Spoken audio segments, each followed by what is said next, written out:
Hello and welcome to News Across Nigeria. I'm Ayotunde Balogun. Coming up on the program, Acting President receives 2017 budget from the National Assembly.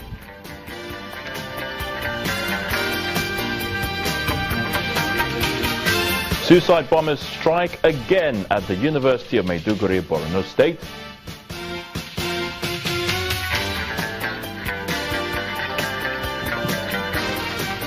And Nigeria's defense headquarters says 12,000 hostages so far freed from the clutches of Boko Haram insurgents.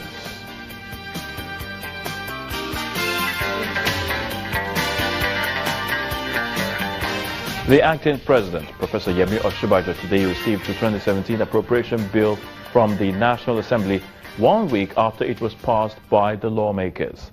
The special advisor to the president on National Assembly matters, Ita Enang, made this known to State House correspondents.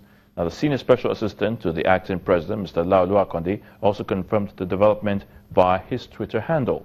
The National Assembly had on Thursday last week passed the budget 5 months after President Muhammadu Buhari presented it before the lawmakers. However, the lawmakers increased the budget size to 7.44 trillion naira from the 7.29 trillion naira proposed by the president.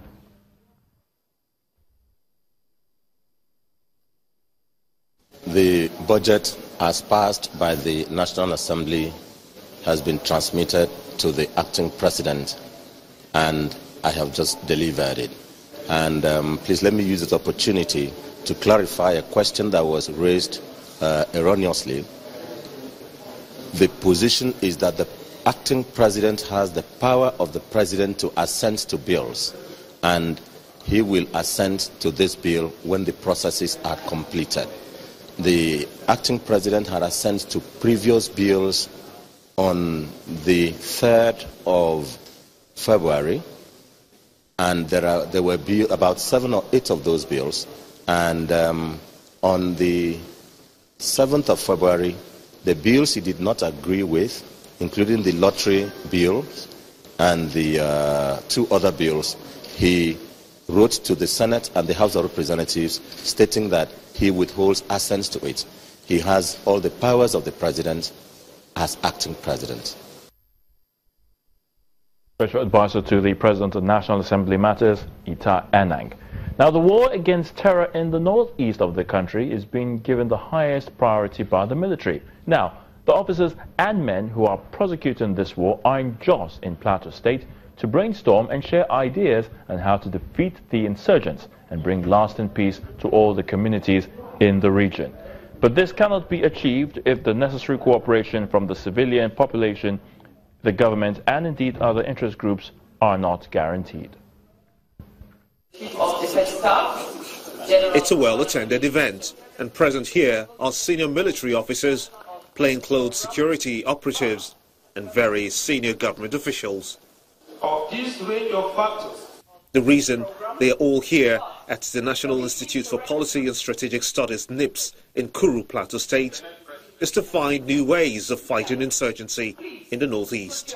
before the coming of this administration, about 60% of the territories of Borno, Yobe, and Adamawa states were under the control of Boko Haram insurgents. We have been able to recover about 4,000 persons, mainly women and children, held hostages by the terrorists, including the president's 106 Chibok girls released so far.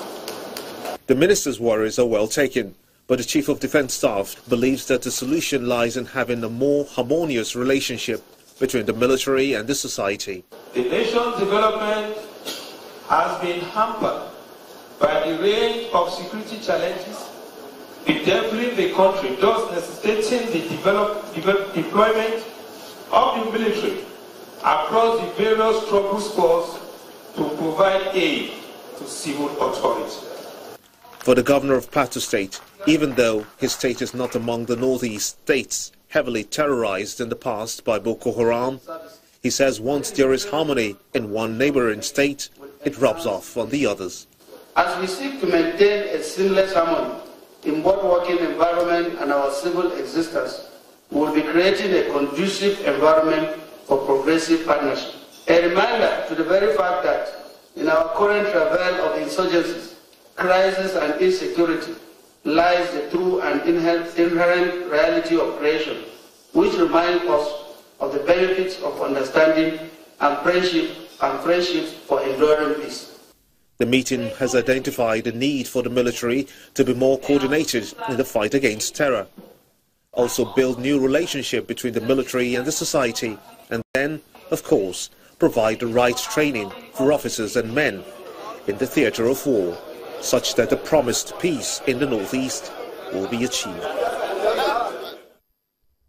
There is growing tension in Maiduguri, the capital of Borno State, in northeast Nigeria, of course. Now, this follows the upsurge in suicide bombings within the capital city and indeed the state.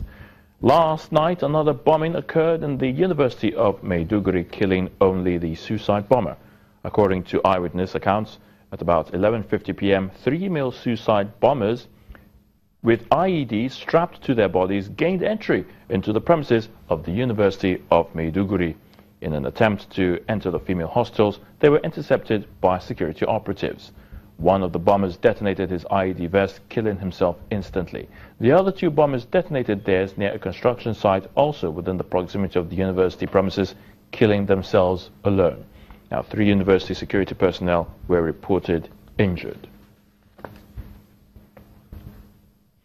To River State, and Governor Nyesom Wike today commissioned the Federal High Court complex in Port Harcourt, the state capital.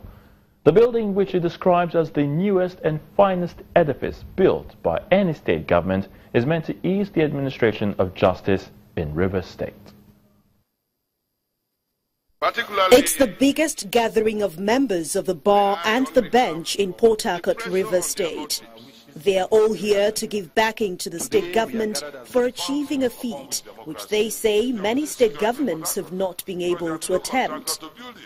My brother selves here present. The Attorney General of the State and Commissioner for Justice and the Advisor on Special Projects tell the gathering how this project was conceived by the state. All we have done for the judiciary and the judicial system is to open courts and not close them. Is to ensure that more court halls are built. Is to ensure that the administration of justice is speedier. These courtrooms are very, very comfortable with air conditioners. Ladies and gentlemen, I can tell you as well that the judges that work should work in a conducive environment. There are provision for 6 chambers here. These chambers are in suit and are very exquisite. My 19th and 26th Goodwill messages poured in for the governor from members of the Nigerian Bar Association, after which the visionary himself, Governor Nyesom Wike, explained the difficulty in justice delivery before now. The least we can do is to support it, to reinvent itself and bring about a qualitative change that we all need in the justice delivery system. Nevertheless, let us not forget that the generality of Nigerians still have great trust and faith on the nation's judiciary as the last hope of the common man. The Chief Judge of the Federal High Court also had few words on the need to have a vibrant judiciary. This citadel of justice, and indeed the Federal High Court, shall remain a place where all who seek for justice shall find justice unadulterated.